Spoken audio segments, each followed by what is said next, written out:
오늘 시편 139편에 다윗의 인생 말년에 이제 그의 삶이 얼마 남지 않는 이 시기에 다윗이 한번 이렇게 되돌아보니 어떤 결론을 내고 있는가?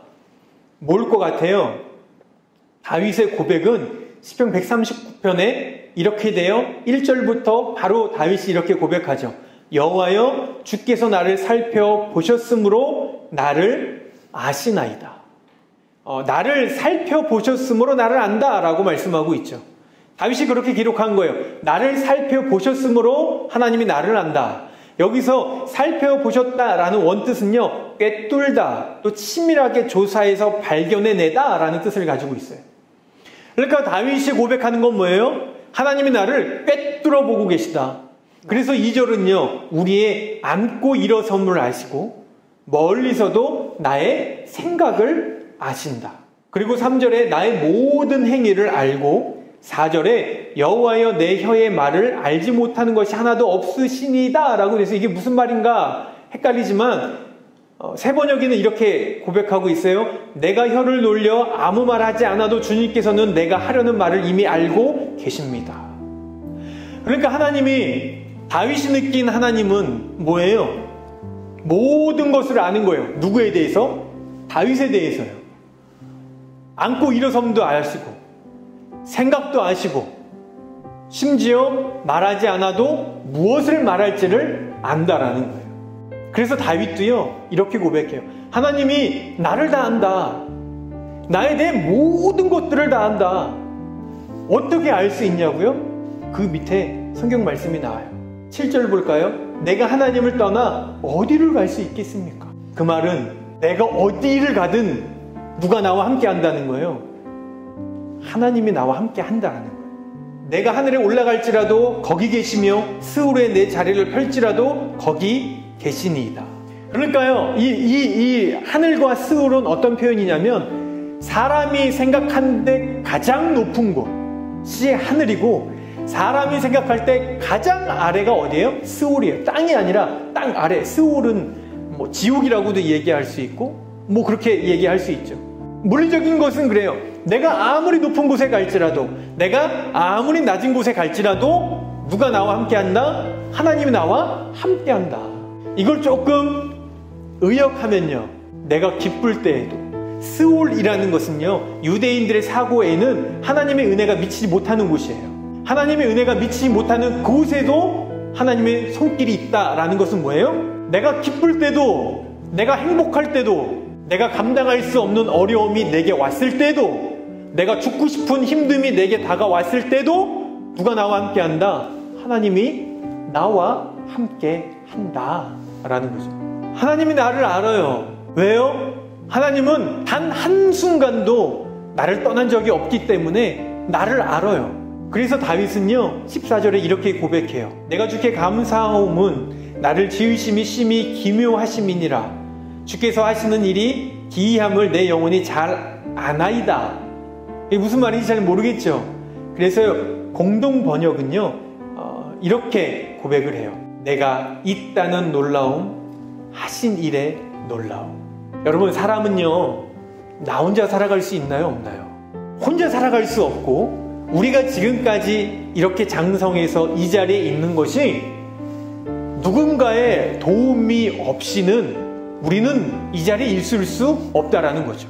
우리들이 이렇게 이야기할 수 있는 것, 부모님, 가족, 친구, 또 나를 지금까지 가르쳤던 많은 선생님들, 또 교회 사역자들이 있기 때문에 여러분들이 이 자리에 있는 거 아니에요. 근데 다윗은요, 하나님이 나를 알고 하나님이 나와 늘 함께 하심이 고백이 되니까 지금 뭐라고 얘기하냐면, 내가 이 자리에 있다라는 놀라움, 나를 이 자리에까지 있게 하신 하나님의 놀라움, 하나님이 우리와 함께 하신다라는 거예요. 다윗은 이런 고백을 해요. 그래서 내가 지금까지 있는 것이 하나님의 놀라운 은혜고 기적이구나. 그러면 그 하나님이 언제부터 나와 함께 하셨을까? 내가 태어나기 전부터, 우리가 형태를 갖추기 이전부터 나를 아셨고 나와 함께 하셨다고 16절은 고백하고 있죠.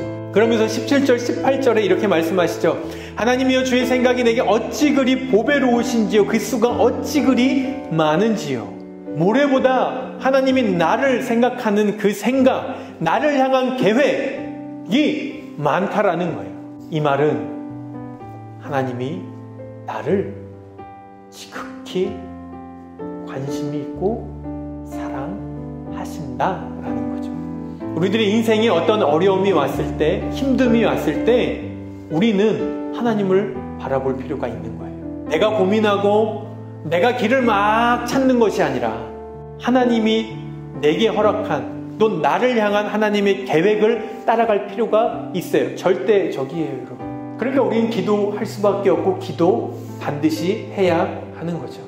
나를 향한 뜻이 너무나도 많음을 안 다윗은 이제 내가 어떻게 살겠노라 고백하는 줄 아세요? 그러니까 피 흘리기를 좋아하는 사람은 이 생명을 하찮게 여기는 사람들을 이야기하는 거예요. 근데 이 생명은 누구의 소관이에요? 하나님이죠. 그러니까 하나님께 대적하는 모든 자들을 이야기하는 거예요. 피 흘리기를 좋아하는 자들, 하나님의 뜻을 따르지 않는 사람들을 다윗은 뭐 한다고요? 떠나가라고 선포하고 나도 그들을 이제 미워하겠다고 고백하는 거예요. 다윗이 지금 뭐라고 고백하고 있어요? 나 하나님을 대적하는 사람들 내가 이제 싫어하겠습니다. 하나님을 미워하는 사람들 내가 그들을 미워하겠습니다 라고 고백하고 있는 것이죠. 여러분의 신앙생활은 뭔지 아세요? 하나님이 싫어하는 것을 나도 싫어하는 거예요. 하나님이 좋아하는 것을 나도 좋아하는 것이 신앙생활이라는 거죠. 하나님을 대적하는 자들을 우리는 대적할 수 있어야 되죠. 하나님을 미워하는 자들을 미워할 수 있어야 돼요. 그런데 단순히 미워하는 것으로만 끝나지 않고 그들이 다시 하나님의 마음을 알아 하나님께로 돌아오기를 소망하며 기도하는 데까지 우리는 가야 성숙한 크리스찬이라고 얘기할 수 있는 거죠. 그리고 마지막으로 다윗은 이렇게 고백해요. 내가 그렇게 고백하고 선포했지만 나라는 존재가 연약함을 아시오니 하나님, 내가 올바른 길로 갈 수 있도록 주님 나의 삶을 이끌어 주옵소서라고 고백하고 있는 거예요. 우리들이 이 말씀을 통해서 오늘 본문을 통해서 분명히 알아야 할 것은 뭐냐면 하나님이 여러분들을 안다라는 거예요. 하나님의 은혜는 뭐냐면 이미 나를 아심에도 불구하고 나를 사랑하신다라는 거예요. 지금 이 순간에도 여러분들 하나님이 여러분들의 마음을 아세요. 우리들의 형편도 아시고 우리들의 모든 것을 아신다라는 거예요. 왜요? 지금도 함께 하시기에 내가 태어나기 이전부터 나를 아셨고 나의 삶을 인도하셨고 나를 향한 계획이 모래알보다 많다라고 하나님이 말씀하시기에 여러분 오늘도 그 하나님을 신뢰하며 살아가시길 바라요.